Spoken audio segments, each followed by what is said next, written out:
Ես Մհեր Մկրտչյան եմ։ Դες վերջերս շատ եմ մտածում, ինչքան արագանցավ կյանքը։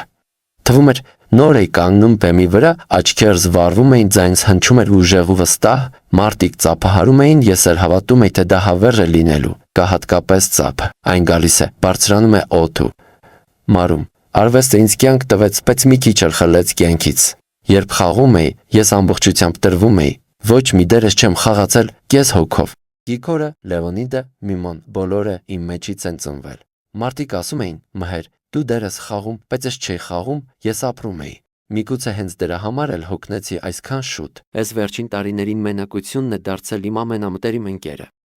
Երբեմն լավ ընկեր է լինում, երբեմն անտանելի։ Տունը լուռ է, պատերը լցված են հիշողություններով, որոնք խոսում են ավելի բարձր, քան մարդիկ։ Երբեմն նայում եմ հայելու մեջ ու մտածում, ուր գնաց այն Մհերը, որ բեմի վրա ժպտում էր, որին բոլորս սիրում էին։ Բայց հետո ժպտում եմ, որովհետև գիտեմ, նա դեռ այստեղ է, ներսում պարզապես ձայնի քիչ է լսվում։ Ես երազում եմ, որ մարդիկ հիշեն ոչ թե իմ տխուր աչքերը, այլ իմ ժպիտը։ Որ հիշեն ոչ թե այն, ինչ կորցրել եմ, այլ այն, ինչ տվել եմ։ Ես չեմ ուզում, որ ասեն խեղճ Մհեր, ուզում եմ ասեն Մհեր ապրեց։ Ու իսկապես ես ապրել եմ։ Բեմի վրա էկրանին մարդկանց սրտերում։